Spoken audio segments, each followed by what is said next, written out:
Welcome to the Parenting with Impact podcast with your hosts Elaine Taylor-Klaus and Diane Dempster, co-creators of ImpactParents.com, an online community, award-winning blog, and service organization helping parents all over the world to raise complex kids become capable, independent adults.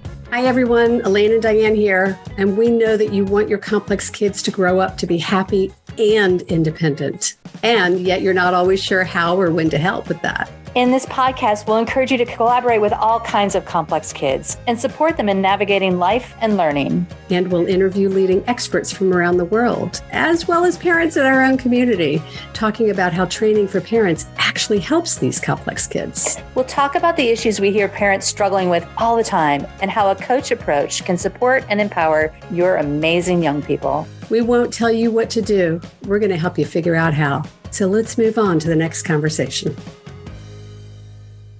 Welcome back, everybody, to another conversation in the Parenting with Impact podcast. I am so excited to welcome my friend, Leslie Josel. You guys, you're in for a treat. I have to confess that I've already had a treat because we've been hanging out talking for 30 minutes and finally realized we really need to record the podcast. So here we are, ready to have a conversation and bring you all into it. And there is none other to bring you out of chaos and into calm than Leslie Josel. Thank you for being here. Love talking to you. Everybody, tell us, I want to start with just the foundational question, Leslie, is how did you, because you shared with me, you've been doing this for 20 years now. How did you get to be doing what you do with families of what we call complex kids, or the families in your community who are complex and not? But so I think I took a very interesting route to this, and I definitely did not set out intentionally. I always call myself the accidental entrepreneur. So right. But I think that's important. I think so. What happened for me was, and I actually want to say this, I'm going to share my son's story, and you must know that now he's 25 and I don't share it without his permission. And I think you need to hear me say that, because I think as parenting coaches, then what we do, it's really important right off the bat to have that trust and respect. Agreed. So he knows. So when my son was 4, he was diagnosed with everything: ADHD, executive dysfunction, the whole litany. And you have to remember, back 2004, friends, there was nothing there. It was like you could roll tumbleweeds, right? There was nothing. Yeah. There was no internet even. There was no podcast or telesummits or any of that stuff. So I really had to rely a lot on my own gut and instincts to figure out how to untangle his world. And back then, I did things that would probably back then be considered revolutionary in my house. I'll save you the details. Maybe now, not so much. But I had a friend, and I did it at school too. And I had a friend who was a therapist come and see it. She said, "Oh my goodness, I have a family that I work with who has 4 boys under the age of 10 that have been diagnosed with ADHD. Would you go do what you did?" I took doors off closets. I rearranged things. I coated everything in my house blue. That was Eli's because it calmed him. I did a million things. And I said, if she calls, I'll go. I went out of the goodness of my heart. I had a full-time job. Right. Within 2 weeks, I got 4 phone calls. "Hi, saw what you did at Lisa's house." To mine. Right. And I turned to my husband, and I swear to God, and he has ADHD. I'm allowed to tell you that. Right. And I go, "I don't do this for a living." And he goes, "You do now." Maybe you should. He didn't even do that. He goes, "You do now?" And I go, "But I don't even have a name because I'm such a Virgo and I'm so type A and everything has to line up." And he goes, "You're going to call yourself Order Out of Chaos. Don't use your name because I see big things for you." I swear this is true. Oh, that's hysterical. Within a month, I quit my job. I'm not kidding you, because back then, organizing for those with complex kids or ADHD kids or those with attention deficits and challenges was not a thing. Organizing was really even a thing. So word spread quickly, and I had developed a team and going house to helping families. And then I would say that lasted about 5 years. And then I met Jody's sleeper triplet.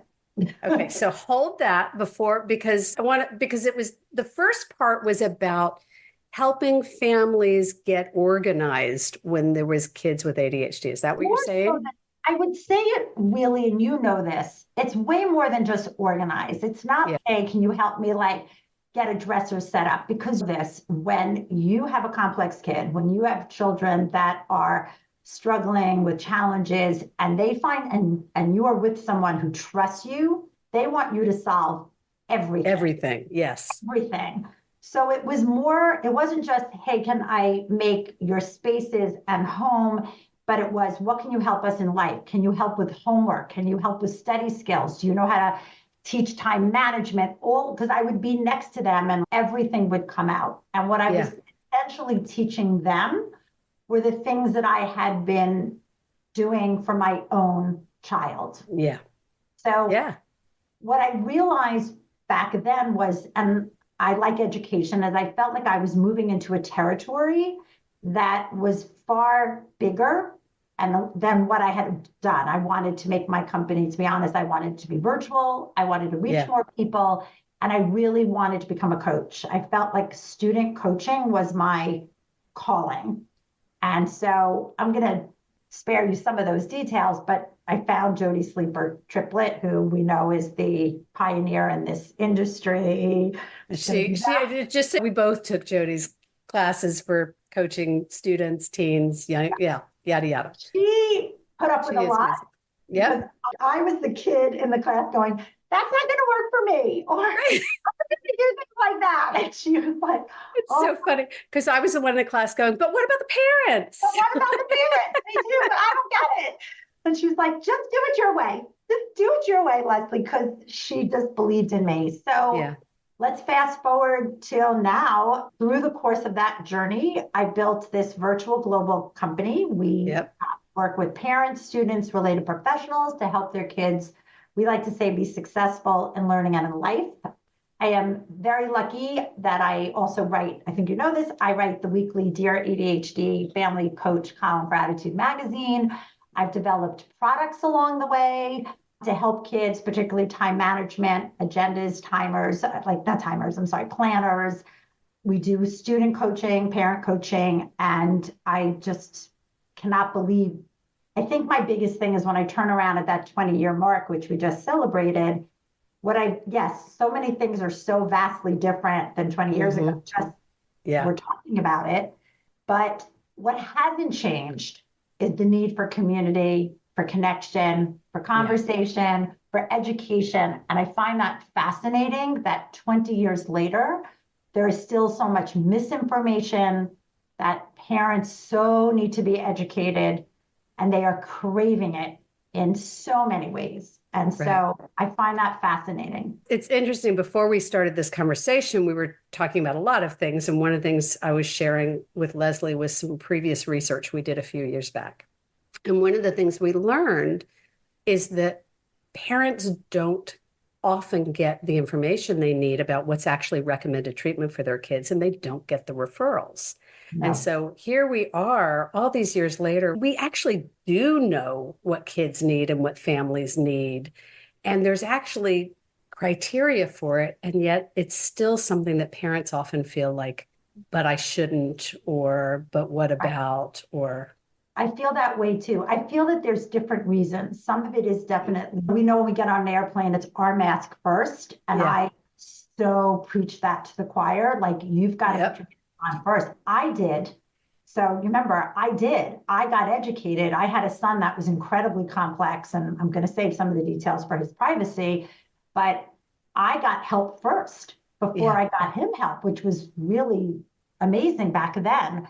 But listen, I understand that the struggle, definitely financial, comes into play. But I almost sometimes feel it's, you had a great line, it's math by something else. And sometimes I feel it's parents feeling that it's complicated, that it's very complicated, and that I almost sometimes hear them, I hear it. I always say it's not what parents say, it's what they don't. Yeah. That's what they communicate. Yeah. What they communicate, that it's like, they see that it's a lot of work. And I am not here to disparage parents. I am one of those. I used to say my son was my second shift, right? Yeah. And I'm married, but I was the one who really, because I understood it. Yeah, me too. Right? I'm with you. That the more they know, I think there's a frightening of it. Like how much down the rabbit hole can I get? And what am I going to uncover? And well, it's the overwhelm factor, right? The ambiguity and the overwhelm. If it feels too big, I'm just not even gonna. I'm not even going to go there because it's double trouble in some ways. It's not only my education and what my knowledge, but then I have to transfer that and help my kid. And I think that I find that might be more of what's getting in the way than just saying it's too expensive. I think that's an easier way of looking at it. So I think our job is trying to, and I'm going to say something lovely about impact parents, and I do not blow smoke up anyone's tush. You guys know that about me. You have a great way of taking very complex subjects and making them very user-friendly. Thank you. And we need more of that. I think I do that well too. Yeah, I do. I think we need more of that. I think we need more of conversational parenting language. Yeah, to get out of medical speak, double speak, therapy speak, and into what people can really understand. Yes. Yeah, I appreciate that acknowledgement a lot. I feel like I used to say I translate medicalese to parents because it is complicated. And that's the thing, right? Is that when your kid's diagnosed with fill in the blank, doesn't really matter what it is. As soon as you've got something where an identified challenge with life or learning, we as parents become the medical manager. We're called upon to make these complex decisions, and we didn't go to school for it. No. So now we got to figure out what we need to understand to be able to be well enough informed to make the best decisions. Yes. And we need someone who's really going to sit with us and really explain it. And I have to say this to you also, that in our conversations with parents, whether they're coming to Order Out of Chaos for a webinar, a Facebook group, or whatever it is, they want to talk to us about medication. It's interesting. And we are acutely aware of where we begin and end. And I'm going to tell you, that's our motto. That's every coach has that line. We are acutely aware of where we begin and end. Yeah. And I get asked anecdotally, I'm happy to tell you like my story, but I feel like that, so there's that barrier as well. Yeah. We're in the trenches with you. We're doing everything with you in the trenches, in the home, in the school, and everything. And that med piece is important. And yet we can't ethically really help you there. We're not supposed to. And then they're stuck there too because of their relationship. It's hard. It's just it is hard. And that's another piece of the puzzle. Yeah, I hear that. And we navigate that by talking about activating the brain. Yep. And whether you're activating the brain with medication, meditation, sleep, nutrition, exercise, whatever you're doing, it's about that. And so we look at it in the context of that. But I do hear you. Let's take a quick break and then we're going to come back. Hi, it's Elaine. And if you like this podcast, you'll love our coach approach. Whether you're a parent looking for support or a professional supporting families, we invite you to download a free guide with 12 key coaching tools at impactparents.com/gift. You can begin using a coach approach to help kids become more independent or improve all of your conversations at work and at home. That's impactparents.com/gift. Welcome back, everybody. My guest is Leslie Josel, and we're having a fascinating conversation about the complexity of raising complex kids and the parents' role in it. Complex. Right? So let's shift a little bit, if you will, to, you do a lot. You were telling me you've got you've got products, you've got education, you've got all these different ways that you support families. Yes. From this wealth of experience, if you pull back to the 30,000-foot view, what is it that you see that parents really would benefit from understanding that they may not understand when they're down in the weeds? Okay. I love that question because we call it the first slice of bread. So you're going to, at Order Out of Chaos, we have all these like weird isms. It's just how we speak. And what we find is that when someone comes to the table and their issue is top level, it's really the bottom piece of bread that we have to work on first, right? We have to have that found, or your whole sandwich is going to fall apart. And so I find that the biggest thing that parents ultimately need to know is how to communicate with their child. All of the issues, all of these situations, everything boils down to how do I communicate? And again, not disparaging parents. I am one. I get tired. But I sometimes, and I have kids that are completely flown and grown, that I even have to remember who I'm speaking to. Yes. And it's not even what I say. It's actually less about what I say. It's how I say it. Yep. The volume that I'm speaking. It's the cadence that I'm using. Yep. A rapid 80,000 words a minute that has to come down. I find that some people think that's so fundamental or so vanilla, but I have heard that when I say it, but I've also heard the opposite where, Leslie, you teaching me how has transformed my relationship. It's not about what I'm communicating. It's all of those pieces. It's the context of it, right? I was teaching a 4-week class on communication, right? Because I'm so with you on this. That is your thing. That is their thing. And what I was talking about was there's what we say, and then there's what we communicate. And we just were saying that a few minutes ago. That's it. They're not the same thing. No, not at all. Then there's what they hear and then what they experience, which are also not the same thing, right? Can I give you an example? Yeah. So we give a webinar, we give webinars, and one of our webinars is we call it the 200 child. It's our overwhelmed child. So at OOC, we call the overwhelmed child the 2 child. Too hard, too big, too vast, too much, too loud, just 2. Everything is just 200. And we talk about scenarios. And one of my favorite scenarios is, and remember, completely benign. Kid is not in trouble, kid hasn't done anything, parent is just, and a parent shouts, not shouts, but might shout upstairs from the next room. I'm going to use my son saying, Eli, can you come down for a minute? And the kid is feeling, I'm in trouble. What did I do wrong? Right. But imagine, I love that example because every parent can see themselves in it. Yeah. You think it is the most innocuous thing. What did I do? I asked them to come downstairs. But remember who you're speaking to. The very first thing is, what did I do wrong? Because what did I do wrong? Well, think about it, right? As soon as you get an email from a teacher, parent, chances are the first thing you think before you even open the email is, oh my gosh, what happened now? Right? So we do the same thing. Exactly.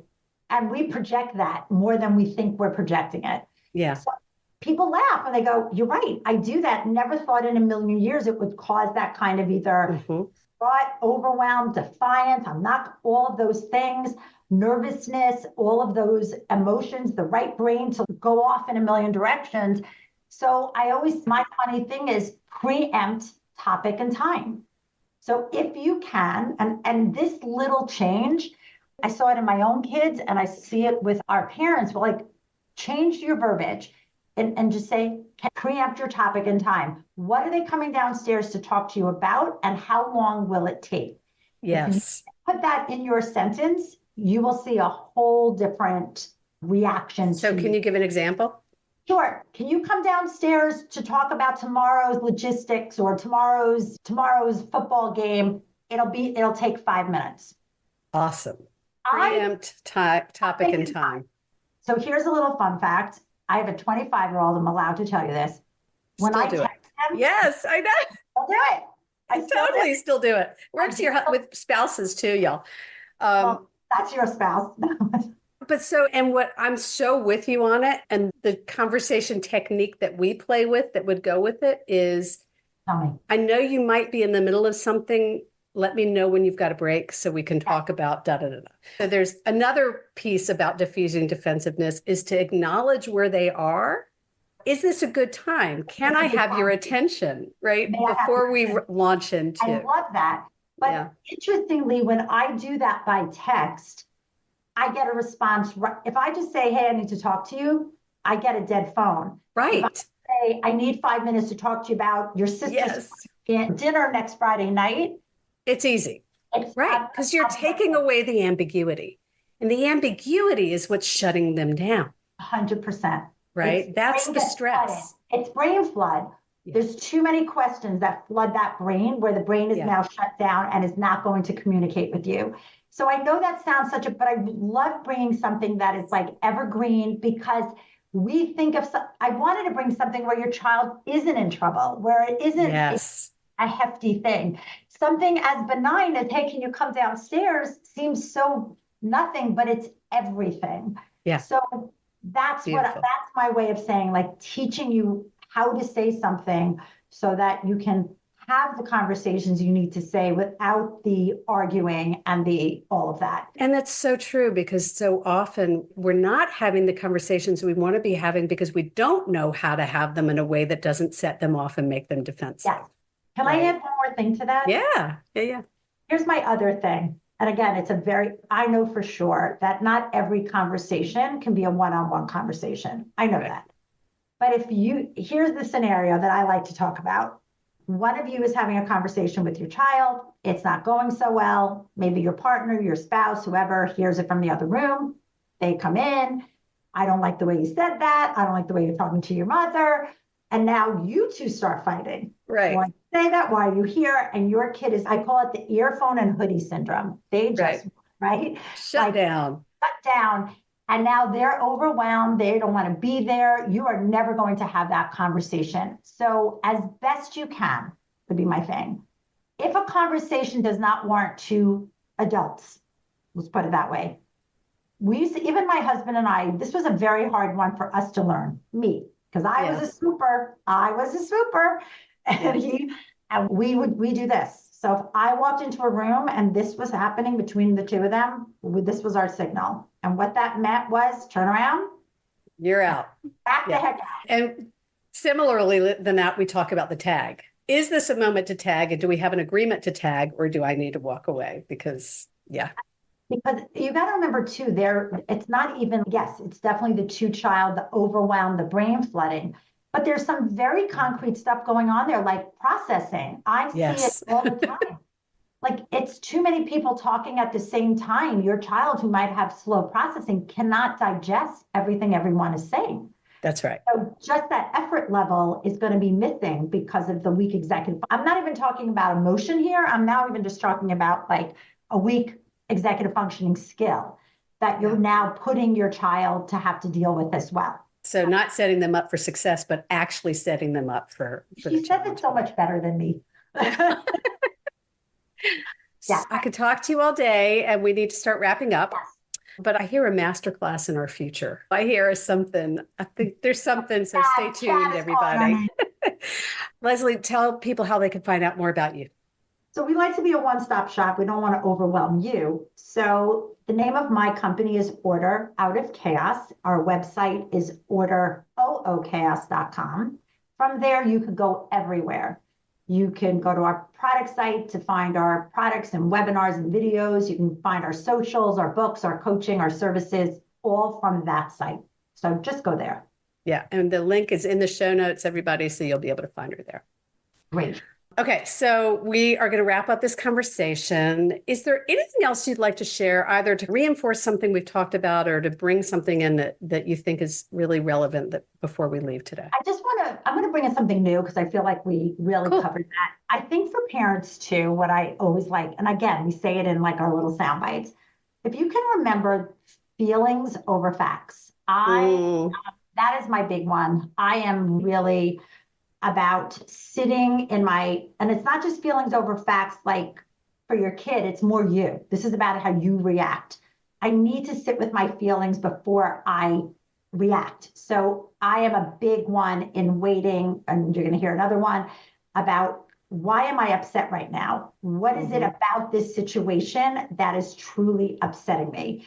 You can parent your child, just sometimes not at the same time as something is happening. So I think I think that's a really hard one for parents. They want to the joke in my house was when my kid would say, I need 5 minutes and walk to his bedroom, that did not mean I should follow him and keep going.